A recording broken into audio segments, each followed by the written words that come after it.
Are you ready to pass your PMP exam and become certified in project management? Let's get started with today's video.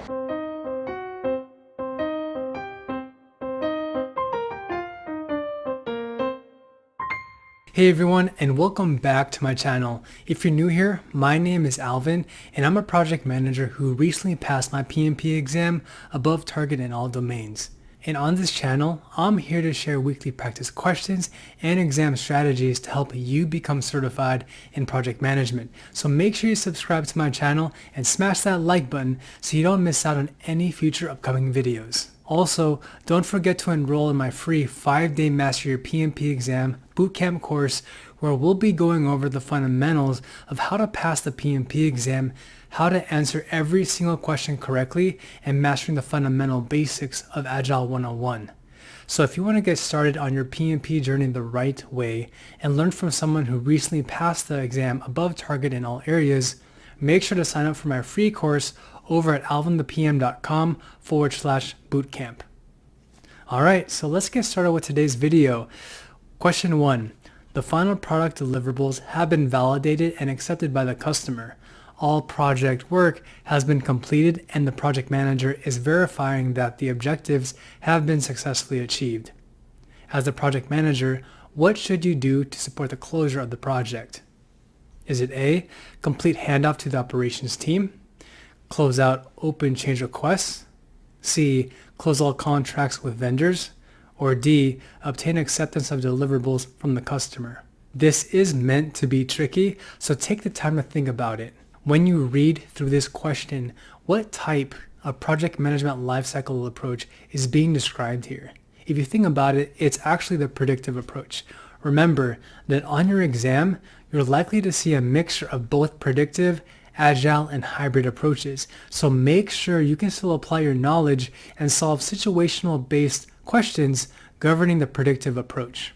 Since this question is specifically covering project closure, remember that contracts are closed out during the monitoring phase within the process of control procurements. Therefore, choice C is incorrect. Choice D can also be eliminated because deliverables are accepted from the customer during the monitoring stage, specifically the process called validate scope. So now we're left with two choices, A or B. Closing open change requests doesn't seem to make much sense. Therefore, choice A has to be the best answer choice.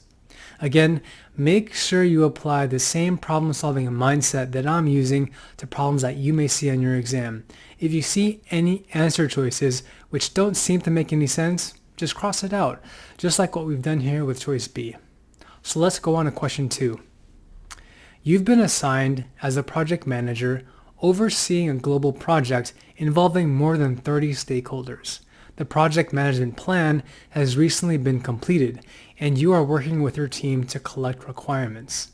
What is the best way for you to determine the required project requirements? A. Send emails individually to each stakeholder. B. Meet in person with each key stakeholder. C. Hold focus groups with the stakeholders and subject matter experts. Or D. Request for feedback from management. Can you tell me what project management approach this question is using? I often ask myself this question anytime I encounter a question because it really helps me orient myself to the scenario that's being presented, and I recommend that you do the same thing. In this question, we're using the predictive approach since it emphasizes the use of a project management plan. Make sure you can spot this when you're reviewing the question that's being asked for you on the day of your exam. The correct answer for this question is choice C, so let's walk through how I arrived to this conclusion. For choice A, does it make sense to send emails separately to every single stakeholder? When you think about the fact that there are 30 people in real life, would you send emails separately to each and every one of the 30 stakeholders? No, right? That just wouldn't make any sense. So mark off choice A because that's incorrect. For choice B, it also wouldn't make the most sense to meet in person with every single person either. So choice B can also be eliminated. Choice D wouldn't be the best way because again, you want to be proactive and not immediately escalating to management. Remember, as a project manager, following best practices, you want to be proactive and you want to engage your team directly and with your stakeholders. Do not immediately escalate to management until you've met with the team. So choice C must be the best answer because it reflects the mindset of an ideal project manager who is following the best practices of actively engaging and collaborating with their team members. Question 3. Your team members were unable to complete a user story on time due to several software compatibility and runtime issues. This negatively affected the product increment that was shown during the sprint review, and the customer was extremely dissatisfied. What should the Agile project manager do to avoid this in the future? A. Discuss the issue during the next sprint planning meeting. B. Use the sprint retrospective to discuss ways to prevent reoccurrence. C. Collaborate with the product owner on the definition of done. Or D. Facilitate discussions with the team to mitigate this risk. Take the time to review the answer choices and select the answer which best solves the question, and then we'll go through it together. If you chose B, then you're correct.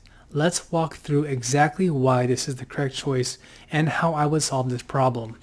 This question, first and foremost, is describing an issue and not a risk. Were you able to capture that when you were reading the question yourself? This is best described by the first sentence. The team was unable to complete a user story on time due to several software compatibility and runtime issues. With that said, eliminate any answer choices which describe a risk and not an issue. So choice D can also be eliminated. To mitigate this issue from occurring again, would you postpone the discussion to the next sprint planning session? Most likely not, so choice A is incorrect. For choice C, if we can collaborate with the product owner to clarify what the definition of done is, does this guarantee that this will prevent the issue from reoccurring? No, right? So choice C can also be eliminated. Therefore, choice B is the best answer solving this situational question. The sprint retrospective is one of the sprint ceremonies used to not only identify ways to improve the team's process, but also to identify lessons learned and examine any kinds of issues that were encountered during the sprint. Now, if you had a hard time answering this question, remember to understand the key concepts and basics in Agile, which we do go over in my free 5-day Master Your PMP Exam Bootcamp course. So if you haven't signed up, make sure you do so using the link down below. And by the way, if you're getting a lot of value out of today's video, and to make sure you don't miss out on any of my future upcoming videos to help you pass your PMP exam, make sure you subscribe to my YouTube channel and smash that like button. Let's go on to question 4. A project manager has recently been assigned to lead a project with more than 30 stakeholders found across different continents. What should the Agile project manager do to best drive collaboration and cross-cultural sensitivity with all team members? A. Request for cross-cultural training funding from the sponsor. B. Visit the team members in each location to understand each country's customs. C. Research training options to best educate the team about the different cultures. Or D. Be flexible and understanding when interacting with each stakeholder and learn the cultures. Similar to the previous question, this question is asking you what is the best approach to drive collaboration with the team members across different continents. Although a couple answers may seem correct, the best answer here is choice D. Let's review each answer choice. For choice A, you would never go directly to the sponsor for immediate help. On your exam, there are typically other answers which would be the better answer to solve the question, so choice A can be crossed out. For choice B, does it make the best use of your time to visit every single location, especially since there are more than 30 stakeholders involved? Probably not, right? So choice B is also incorrect. For choice C, researching training options sounds like a feasible option. However, choice D is a better choice since it involves directly engaging and interacting with each person and learning the culture. Let's go on to question 5. The project manager has been tracking the performance of the project, and the project is significantly behind schedule. The team spends way too much time researching and understanding the purpose of each user's story and the definition of done. What should the project manager do to keep the project moving forward? A. Obtain help from the sponsor for improving the team's performance. B. Reassign more experienced team members to the project.